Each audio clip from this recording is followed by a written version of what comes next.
भगवत गीता में आपके हर प्रश्न का उत्तर मिलेगा। चाहे आपकी किसी भी तरह की परेशानी हो, आपकी कोई भी इच्छा हो, भगवत गीता आपकी हर समस्या का हल बताती है।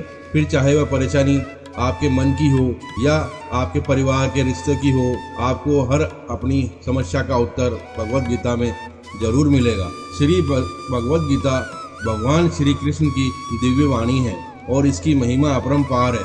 भगवत गीता का नाम हमारे सभी शास्त्रों में सबसे ऊपर लिया जाता है। भगवत गीता का पहला उपदेश यही है कि अगर कोई हमारा अपना, चाहे वह हमसे बड़ा हो या छोटा, उसके प्रति गलत व्यवहार कभी भी सहन नहीं करना चाहिए। हमेशा हम अपने मन की अधिकतर तकलीफों को यह सोचकर जिंदगी भर सहते रहते हैं कि यह तो मेरा भाई है या ये तो हमारे बड़े हैं, हम कैसे इनको कुछ कह सकते हैं। अगर इन्हें कुछ कह देंगे तो हमारे रिश्ते ही खराब हो जाएंगे, हमारे रिश्ते ही समाप्त हो जाएंगे। इस पर गीता कहती है, किसी को भी अपना फायदा मत उठाने दो, किसी को भी खुद पर जुल्म मत करने दो। आप जितना सहेंगे, लोग आपको उतना ही और ज्यादा आपको सहने के लिए मजबूर करेंगे। गीता का पहला अध्याय, जिसका नाम अर्जुन विषाद योग है, इसके आरंभ में ही अर्जुन ने श्री कृष्ण के आगे अपना दुख प्रकट किया है कि हे केशव, मैं कौरवों से कैसे युद्ध कर सकता हूँ, यह सब तो मेरे ही हैं। मैं कैसे पितामह भीष्म मार सकता हूँ, क्योंकि यह दोनों तो मेरे पूजनीय हैं। इन गुरुजनों को मारने से तो अच्छा है मैं जंगल में रहकर अपना गुजारा कर लूँ, और जिन कौरवों से मैं युद्ध करने जा रहा हूँ वह सब मेरे भाई ही हैं, मेरे अपने ही हैं। इन सबको मारने से अच्छा है कि मैं सन्यासी बन जाऊं, मुझे ऐसा राज्य नहीं चाहिए। तब भगवान श्री कृष्ण ने अर्जुन से कहा कि यहाँ कौन अपना है और कौन पराया है। जो अधर्म करता है उसके साथ युद्ध करना अब तुम्हारा अधिकार है। यही युद्ध तुम्हें मोक्ष और मुक्ति देगा। तुम अपने इस मन के मोह को त्याग दो, नहीं तो सारा जग तुम्हारी निंदा ही करेगा, तुम्हें कायर कहेगा। और बात अपने और पराये की नहीं है, बात धर्म और अधर्म की है, बात सही और गलत की है। अगर तुम गलत को सहते रहोगे और उसका अंत नहीं करोगे तो गलत करने वाले को और शक्ति मिलेगी, वह और भी गलत करेगा, अधर्म करेगा। इसलिए अपने मोहों को त्याग कर तुम युद्ध करो। दोस्तों, महाभारत की एक और कहानी है। जब अर्जुन के पुत्र अभिमन्यु की युद्ध में मृत्यु हो जाती है तब अर्जुन बहुत दुखी हो जाता है और रोने लगते हैं। वह श्री कृष्ण से कहता है कि मैं यह दुख सहन नहीं कर सकता, मैं भी अपने आप को समाप्त कर लूंगा। फिर भगवान श्री कृष्ण अर्जुन को आत्माओं के लोक में लेकर गए, जहां अभिमन्यु की आत्मा आनंद से बैठी हुई थी, क्योंकि उसने क्षत्रियों की तरह व्यवहार किया और अधर्म को सहन नहीं किया और युद्ध किया, इसलिए उसे स्वर्ग में उत्तम पद की प्राप्ति हुई। जब अर्जुन अपने पुत्र अभिमन्यु के पास पहुंचा तो अर्जुन अपने पुत्र को देखकर बहुत खुश हुआ और उसे गले लगाकर कहने लगा कि पुत्र, मैं तेरे बिना जी नहीं सकता। तो अभिमन्यु कहने लगा, आप कौन हैं? अर्जुन बोले, मैं तेरा पिता हूँ, तो मेरा पुत्र है। तो इस पर अभिमन्यु कहने लगा कि कौन पिता कौन पुत्र, मेरे तो हजारों जन्म हुए हैं, किसी जन्म में आप मेरे पिता बनते हैं और किसी जन्म में मैं आपका पिता बनता हूँ। आत्मा का न तो कोई माता होती है न ही कोई पिता होता है। जब अर्जुन ने देखा मेरा पुत्र तो मुझे पहचान भी नहीं रहा तो उसका सारा मोह ही खत्म हो जाता है। इसलिए दोस्तों, गीता के उपदेश को ठीक से समझ लो कि यहाँ कोई अपना पराया नहीं है। जो बुरे वक्त में, तकलीफ के वक्त तुम्हारा साथ दे, सिर्फ वही हमारा है और अपना है, बाकी सब पराये हैं। और दोस्तों, गीता का दूसरा उपदेश यह है कि जो चला गया है उसका कभी दुख मत करो। इसलिए भगवत गीता एकमात्र ऐसा ग्रंथ है जो मनुष्य को जीने का सही तरीका बताती है।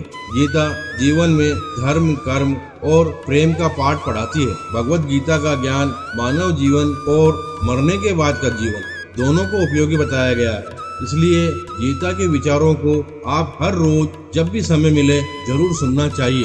गीता में कहा गया है कि हमारी आस्था की परीक्षा तब होती है जब हम जो चाहें अगर वो हमें नहीं मिले, फिर भी हम दिल से भगवान का शुक्रिया ही अदा करें। अगर सही मायने में आप अपना जीवन बदलना चाहते हो तो सबसे पहले आपको अपना मन बदलने के लिए तैयार रहना पड़ता है, क्योंकि जैसा आपका मन कहेगा या जैसा आपका मन रहेगा वैसे ही आपके विचार होंगे, और जैसे आपके विचार होंगे वैसे ही आपका जीवन होगा। नीच विचार रखोगे तो नीच बन जाओगे, अच्छे विचार रखोगे तो ऊंचाइयों पर चले जाओगे। विश्वास किसी पर इतना करो कि वह तुम्हारे साथ धोखा करते समय खुद को शर्म महसूस करने लगे, और प्रेम किसी से इतना करो कि उसके मन में सदैव तुम्हें खोने का डर बना रहे। भगवान श्री कृष्ण कहते हैं, व्यक्ति को सदैव बुराई से बचकर रहना चाहिए। अगर कोई बुरा कर्म करता है तो वह कर्म का फल उसको अपने जीवन में भुगतना ही पड़ता है। जिस प्रकार सैकड़ों गायों के बीच में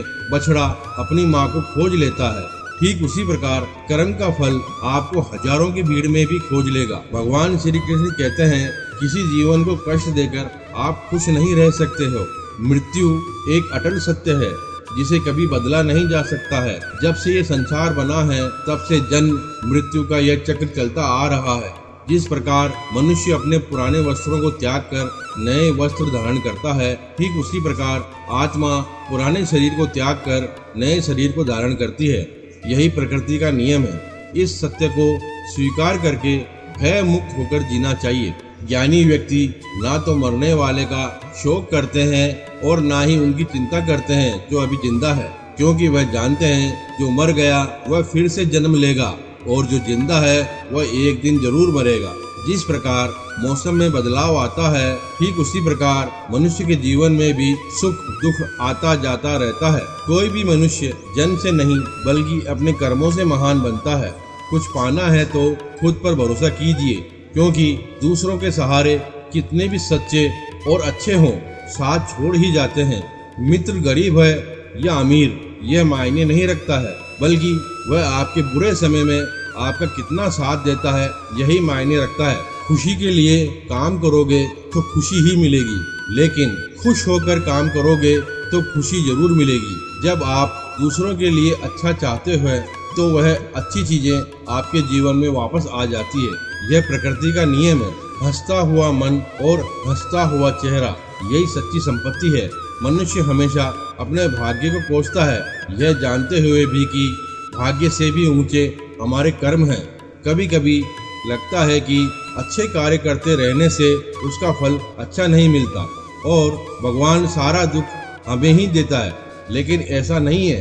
कभी भी जब पुण्य का कार्य करें तो उसको ईश्वर को समर्पित कर दें और मन में किसी भी तरह का भाव न रखें। इसलिए जो भी सत्कर्म करते हैं अंत में प्रभु को समर्पित कर देते हैं। लेकिन जब मन में यह आता है कि क्या भगवान इसे स्वीकार करेंगे? जी हाँ, निश्चित स्वीकार करेंगे, क्योंकि भगवान ने स्वयं गीता में अर्जुन से कहा है कि हे कुंती पुत्र, तुम जो भी करते हो, जो भी खाते हो, यज्ञ की अग्नि में जो आहुति डालते हो, जो भी दान देते हो और तपस्या करते हो, वह सब मुझे अर्पित करते हुए चलो। इसलिए जो भी कर्म करें भगवान को समर्पित करने के भाव से करें। इस प्रकार हम जो भी पुण्य कर्म करेंगे उसे ईश्वर को समर्पित भी कर देंगे, ताकि उस पुण्य का भी अभिमान नहीं हो। लेकिन जहाँ तक पाप कर्म की बात है तो कहा गया है कि वह तो भोगना ही पड़ता है। भक्ति एक ऐसी चीज है जो पुरुषार्थ और ताकत से प्राप्त नहीं होती, जिस पर ईश्वर कृपा करते हैं उसी को प्राप्त होती है। प्रभु प्रेम में एक दर्पण अपनी काबिलियत कभी नहीं बदलता, फिर वह चाहे कितने ही टुकड़ों में टूट जाए, दर्पण दर्पण ही रहता है। इसलिए अपने असली बर्ताव को कभी भी नहीं बदलें, चाहे किसी भी परिस्थिति क्यों ना आ जाए। कि आपकी परिस्थिति चाहे कैसी भी हो, पर खुद को टूटने नहीं देना है, वरना यह दुनिया जब टूटने पर भगवान की मूर्ति को घर से निकालकर पेड़ के नीचे रख देती है तो फिर हमारी तो औकात ही क्या है। पानी को कसकर पकड़ोगे तो वह हाथ से छूट जाएगा, उसे बहने दो, वह अपना रास्ता खुद बना लेगा। कठिन परिस्थिति में ही दिमाग को शांत करने की जरूरत पड़ती है, उस समय हमारा सारा माहौल विपरीत होता है। जो लोग कठिन परिस्थिति में हाथ पर हाथ रखकर बैठ जाते हैं उनका दिमाग शांत नहीं रहता है। जब हालात विपरीत हो तब आप गहरी लंबी सांस लें और कोशिश करें आपका सारा ध्यान आसपास की बुरी बातों से हटकर सांसों पर केंद्रित हो जाएगा। आप कोशिश करें कि कभी भी खाली ना रहें, कोई भी मनपसंद काम करें। खाली दिमाग शैतान का घर होता है। समय पर भरोसा रखें। आज तक कोई ऐसी रात नहीं हुई है जिसका वापस सवेरा नहीं हुआ हो, क्योंकि सभी को अपने हिस्से का सुख या दुख स्वयं ही भोगना होता है। यदि आपको अपने लक्ष्य तक पहुंचना है तो अपनी यात्रा शुरू करें। और तूफान को अपना रास्ता बनने दें। हारा हुआ खेल दोबारा तो खेला जा सकता है, लेकिन एक बार जो मन से हार गया वह कभी जीत नहीं सकता। सफलता की राह कभी नहीं होती, बल्कि वह आपके मन में होती है। अगर आपने अपने मन को जीत के लिए तैयार कर लिया तो फिर कोई भी आपको हरा नहीं सकता है। यदि आपका मन शांत है तो विश्वास करें, आप इस दुनिया में कुछ भी जीत सकते हैं। ऐसा इसलिए है क्योंकि कोई किसी के दुख का कारण नहीं होता है। विज्ञान भी कहता है कि हर क्रिया की प्रतिक्रिया होती है। शुभ कर्म का फल शुभ और अशुभ का कर्म का फल अशुभ होना ही है। आज हम जो कुछ हैं वह पिछले कर्मों का देन है। इसी को प्रारब्ध कहते हैं। अपनी बुद्धि और सामर्थ्य के बल पर निपटना तो आपको ही होगा। देवीय शक्तियाँ पुरुषार्थ करने वालों की मददगार होती है, निठल्ले और आलसी लोगों की नहीं। भगवान पर पूर्ण रूप से आश्रित होकर देखो। श्रद्धा और विश्वास के साथ भगवान से निकटता बढ़ाने से वह सब जिम्मेदारी स्वयं वहन करते हैं। जीवन यापन की सारी वस्तुएं भगवान के द्वारा दी गई है, पर आलसी कामचोर उसे पा नहीं सकता। मनुष्य को ईश्वर ने असीम शक्ति दी है, बुद्धि और ताकत दी है, जिसके बल पर क्या हासिल नहीं किया जा सकता है। भय और अतृप्त वासना ही समस्त दुखों की जड़ है। किसी अंधे को सड़क पार कराकर किसी प्यासे को पानी पिलाकर देखिए, किसी से मधुर व्यवहार करके देखिए। इसमें आपका कोई पैसा खर्च नहीं होगा, पर आपको अतुलनीय सुख की प्राप्ति होगी। मन में विश्वास कीजिए कि सारी सृष्टि को रचने वाला परमेश्वर है, हम सभी उसकी संतान हैं। अपने मन में ईश्वर का वास मानकर घृणा को त्याग कर प्रेम करना सीखिए। यही पूर्ण शांति की राह है। सेवा लेने की बजाय सेवा देने का भाव आपकी खुशी कई गुना बढ़ा देगा।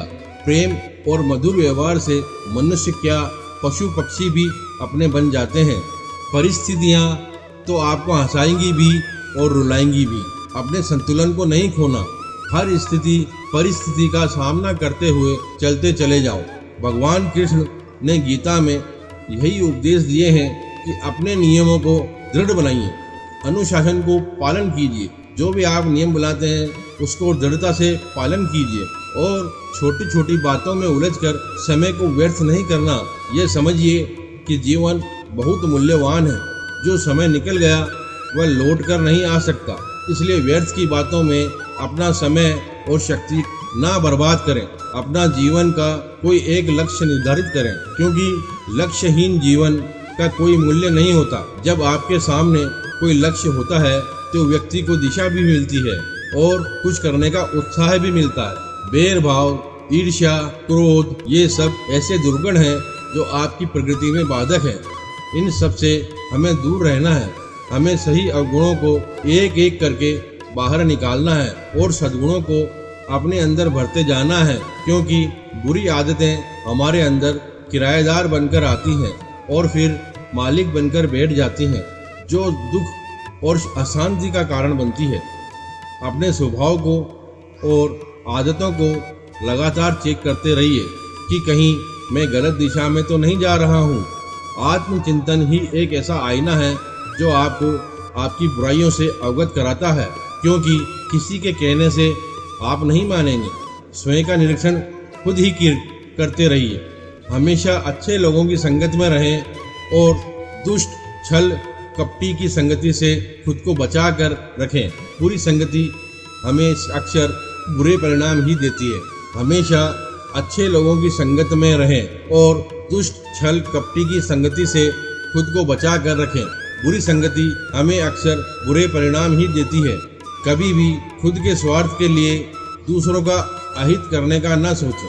शास्त्रों में इस बात का उल्लेख किया गया है कि जो जैसा बोता है उसे वैसा ही आगे जलकर काटना भी पड़ता है।